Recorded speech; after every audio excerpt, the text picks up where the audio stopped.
e mesmo assim pecamos, e mesmo assim caímos.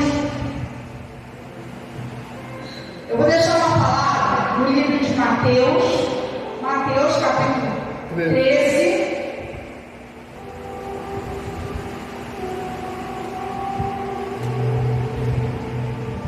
A partir do 24.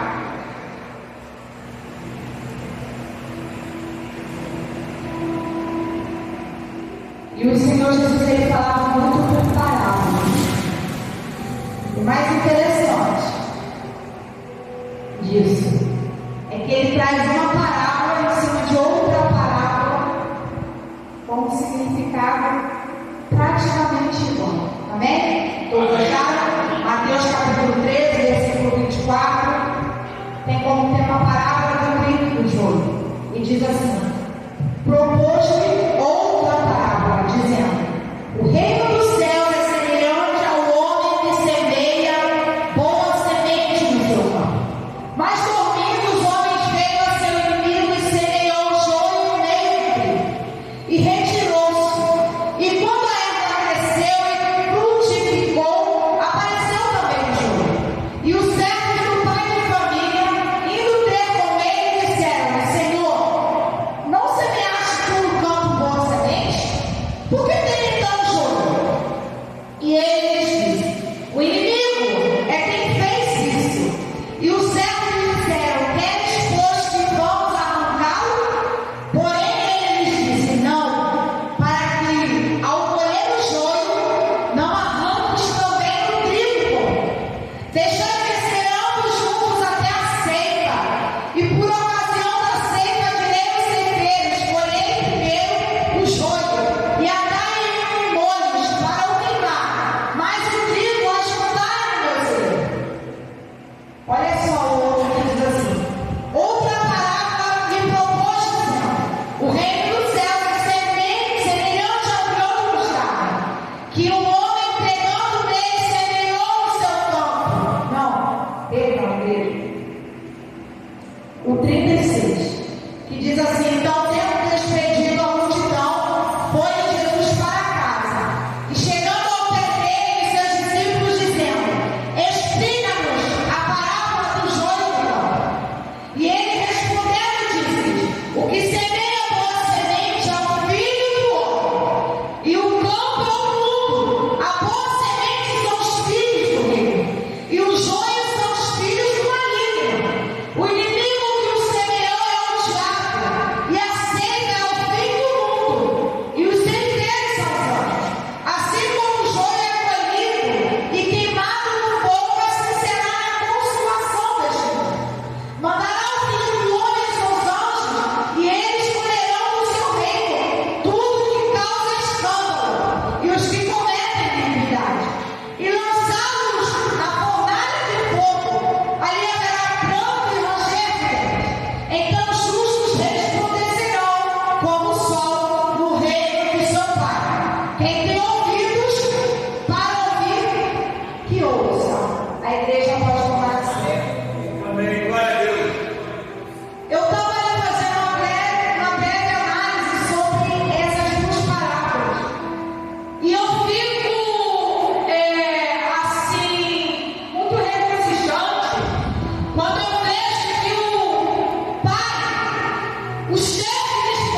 próprio Espírito Santo.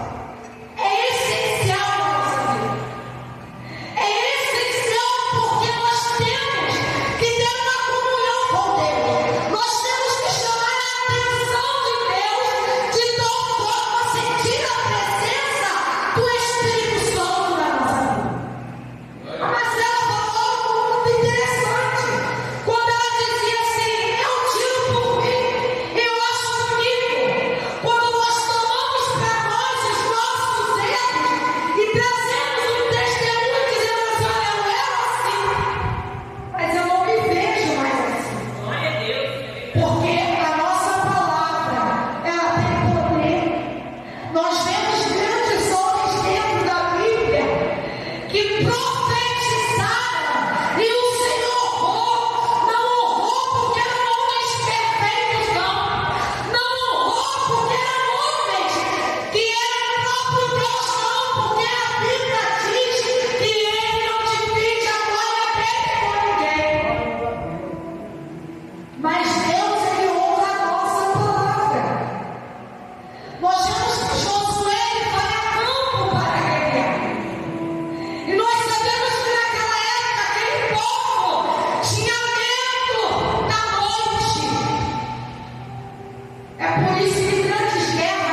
que vão espalhar o problema para outras pessoas.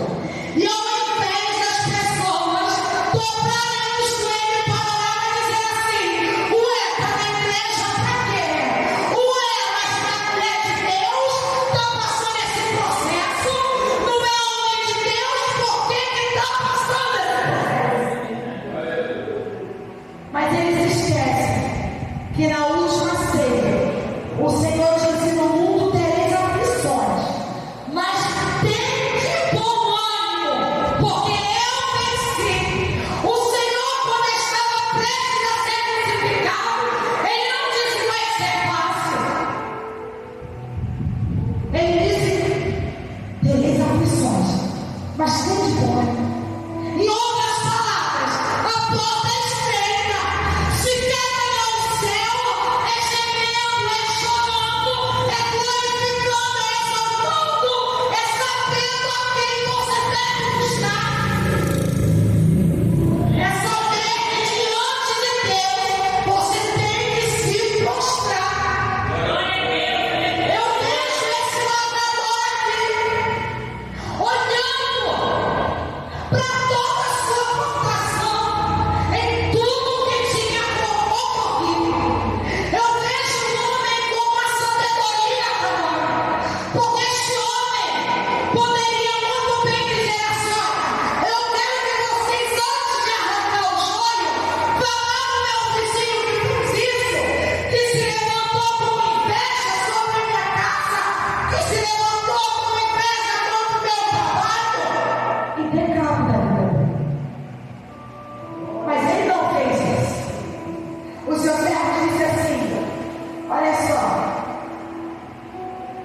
E quando a erva cresceu e frutificou, apareceu também o joio.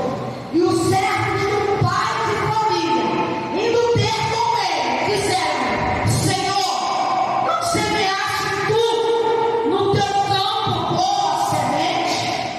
Porque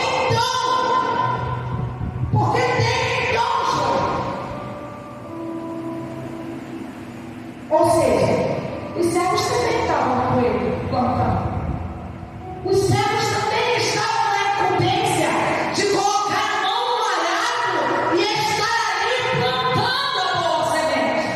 E o mais interessante é que o joio ele só foi perceptível quando o trigo também já estava grande. Você está querendo dizer isso, irmão? Eu vou te dizer. Existem joios no meio dos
ao abrir e fechar de olho.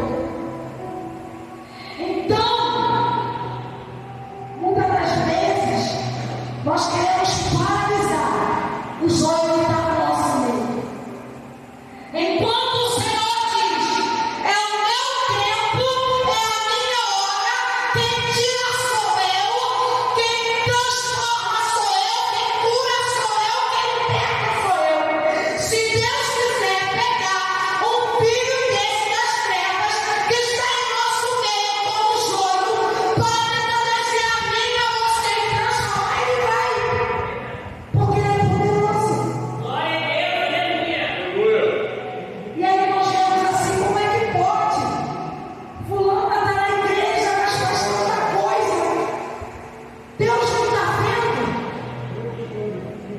Fulano e fulana está na igreja, se levanta contra o pastor dentro de casa chorando, gemendo. Será que Deus não está vendo? O tempo e a hora de Deus. Ele determina o abrir e o fechar de olhos. Ele determina quem é que ele vai deixar em nosso meio, até mesmo para ver quem sou eu e quem é você dentro da casa do Senhor. Quantos crentes cristãos por aí, às vezes ouvem uma palavra nada a ver e levam para outro lado e têm saído da presença de Deus. Quantos afastados nós temos visto? E aí eu vejo aqui, olha só. E os olhos são os filhos do maligno. O inimigo que o semeou é o diabo. E a ceifa é o fim do mundo. E os ceifeiros são os anjos. A Bíblia está dizendo aqui que quem colocou o joio foi o próprio diabo. Na parábola anterior, este homem, este inimigo, se coloca como o próprio diabo na vida deste trabalhador. É assim. Às vezes a pessoa pensa, estou na igreja, vai ser fácil. Não vai ser luta, vai ser tempestade, vai ter levante. As irmãs são persevieram para levantar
Aleluia.